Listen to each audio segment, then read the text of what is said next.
Hello बच्चों, welcome back to my channel RM study time. आज हम लोग जा रहे हैं क्लास 8 की ज्योग्राफी का लेसन नंबर 2 भारत कृषि एवं सिंचाई का एक्सरसाइज करने। हमने इससे फर्स्ट पार्ट यानी फर्स्ट लेसन अपलोड कर दिया। अगर उसे आपने नहीं देखा है तो उसे प्लेलिस्ट में चेक कर ले। साथ ही आपको डिस्क्रिप्शन बॉक्स में लिंक भी मिल जाएगा और साथ ही अदर सब्जेक्ट के अगर आप एक्सरसाइज देखना चाहते हैं तो वह भी आपको प्लेलिस्ट में मिल जाएगा। अगर वीडियो आपको हेल्पफुल लगे तो प्लीज़ लाइक करें। सो चलो वीडियो स्टार्ट करते हैं। यहाँ से एक्सरसाइज स्टार्ट होती है। प्रश्न नंबर 1 है, निम्नलिखित प्रश्नों के उत्तर दीजिए। जिसमें प्रश्न नंबर 1 है, निर्वाह कृषि और व्यापारिक कृषि में क्या अंतर है? निर्वाह कृषि और व्यापारिक कृषि में क्या अंतर है?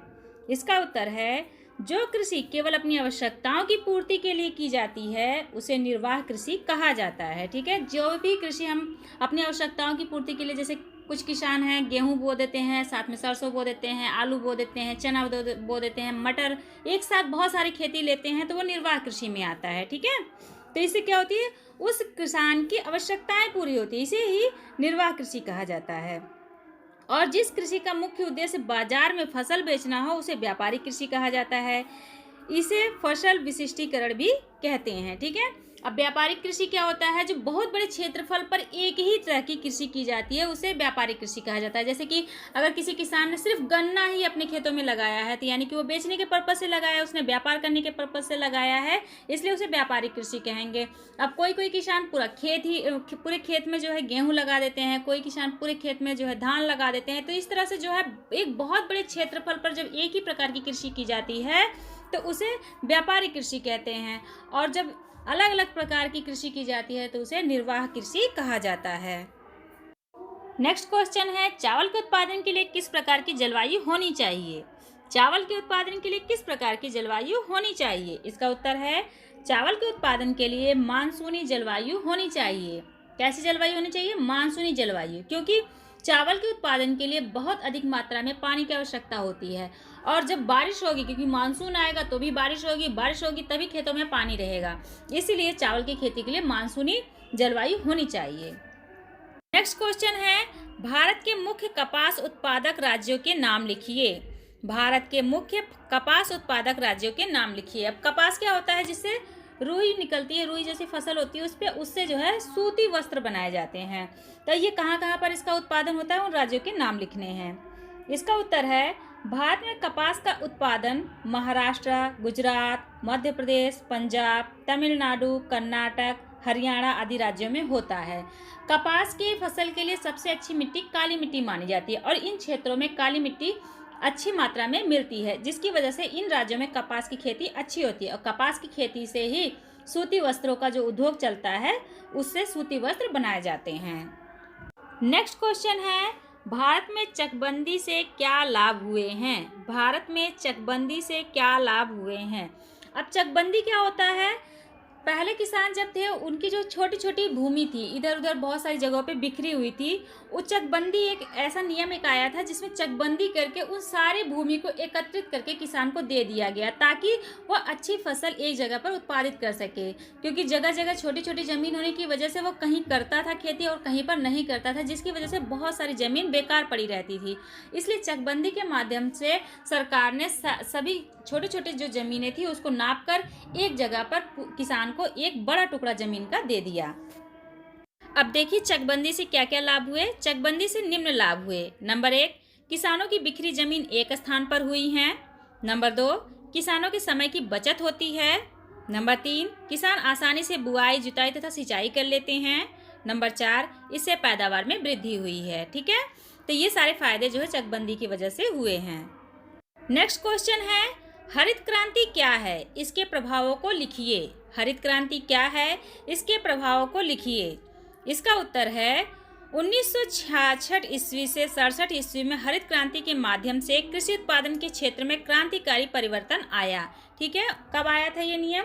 1966 से लेकर 1967 ईस्वी में हरित क्रांति के माध्यम से कृषि के क्षेत्र में क्रांतिकारी परिवर्तन लाया गया। इस कार्यक्रम का उद्देश्य उन्नत किस्म के बीज, खाद, सिंचाई तथा आधुनिक यंत्रों के उपयोग द्वारा कृषि उपज में तीव्र गति से वृद्धि करना था। इसे ही हरित क्रांति कहते हैं। भारत में डॉक्टर M.S. स्वामीनाथन को हरित क्रांति का जनक कहा जाता है। तो हरित क्रांति के जनक कौन है? डॉक्टर MS स्वामीनाथन, ठीक है। ये भारत के हरित क्रांति के जनक कहे जाते हैं। और हरित क्रांति क्या है? इस कार्यक्रम का उद्देश्य क्या था? उन्नत किस्म के बीज, खाद, सिंचाई तथा आधुनिक यंत्रों का उपयोग करके कृषि की फसल में, उपज में उन्नति करना था, तीव्र गति लाना था। इसी को हरित क्रांति कहते हैं। हरित क्रांति का प्रभाव। अब हरित क्रांति से क्या क्या प्रभाव आए? हरित क्रांति के प्रभाव स्वरूप अधिक उपज के लिए सुधरे हुए उन्नत बीजों का प्रयोग होने लगा। सुधरे हुए उन्नत बीजों का, जिनसे अच्छी उपज हो, ऐसे बीजों का प्रयोग होने लगा। नंबर 1, रासायनिक खादों जैसे ammonium sulphate, urea, super phosphate, potassium sulphate, di ammonium phosphate तथा पोटेशियम नाइट्रेट का विकास व उपयोग किया गया, ठीक है। इस तरह के रासायनिक खादों का भी विकास किया गया और इनका इस्तेमाल शुरू हुआ ताकि हमें अच्छी उपज मिल सके। नेक्स्ट है जैविक खाद का उत्पादन बढ़ाना, जैसे कंपोस्ट की खाद, हरी खाद जिसमें सनई, हैचा को सड़ाया जाता है, नीम की खली की खाद इत्यादि का प्रयोग भी शुरू हुआ और कंपोस्ट खाद का भी विकास किया गया और ज़्यादा से ज़्यादा इसका भी उत्पादन किया जाने लगा। नेक्स्ट है रासायनिक कीटनाशक दवाओं का प्रयोग करना। रासायनिक कीटनाशक जो दवाएं होती हैं जिससे कीड़े मर जाते हैं, उनका भी प्रयोग बढ़ गया। नेक्स्ट है कृषि यंत्र जैसे ट्रैक्टर, थ्रेसर आदि का प्रयोग करना। फिर ट्रैक्टर और थ्रेसर का भी प्रयोग होने लगा ताकि अच्छी उपज हो सके और ज़्यादा से ज़्यादा जो है खेतों में जुताई हो सके। फिर थ्रेसर से उनकी अनाजों को प्राप्त किया जा सके, क्योंकि पहले क्या होता था, बैलों से खेतों को जोता जाता था जिससे बहुत समय लगता था और सारे ज़्यादा से ज़्यादा क्षेत्रफल पर खेती नहीं हो पाती थी। तो फिर जब इस तरह के उन्नत कृषि यंत्र आ गए तो जो है उपज में बढ़ावा होने लगा। नेक्स्ट है फसलों की सिंचाई के लिए नलकूप, नहरों तथा तालाब आदि बनाने का कार्य किया गया। तो फसलों की जो सिंचाई, अब भाई फसल है तो सिंचाई भी करनी पड़ेगी उसकी, तो उसके लिए नलकूप लगाए गए, नहरें बनाई गई, तालाब आदि बनाने का कार्य भी किया गया, ठीक है, ताकि फसल ज़्यादा से ज़्यादा प्राप्त हो सके। क्योंकि जब तक कि हरित क्रांति नहीं आई थी, हमारे देश में इतना भी अनाज नहीं उपजता था कि लोग अपना भरण पोषण यानी कि अपना पेट पाल सके। तब जब ये हरित क्रांति आई उसके बाद ही उपज में इतनी ज़्यादा वृद्धि हुई कि आज हम लोग खा भी रहे हैं और बेच भी रहे हैं। नेक्स्ट क्वेश्चन है रिक्त स्थानों की पूर्ति कीजिए, जिसमें एक है कृषि कार्य में कृषि के साथ साथ डैश को शामिल किया जाता है। कृषि कार्य में कृषि के साथ साथ पशुपालन को शामिल किया जाता है।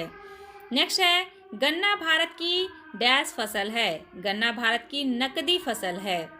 नेक्स्ट है चावल के लिए डैश तथा डैश की आवश्यकता होती है। चावल के लिए अधिक गर्मी तथा अधिक पानी की आवश्यकता होती है। नेक्स्ट है खरीफ की फसलें डैश में बोई और डैश में काटी जाती है। खरीफ की फसलें वर्षा ऋतु के प्रारंभ में बोई और शीत ऋतु के प्रारंभ में काटी जाती है, ठीक है। खरीफ की फसलें कब काटी जाती है? वर्षा ऋतु के प्रारंभ में बोई जाती है और शीत ऋतु के प्रारंभ में काटी जाती है। नेक्स्ट है भारत में सिंचाई का सबसे प्रचलित साधन डैश है। भारत में सिंचाई का सबसे प्रचलित साधन नहर है।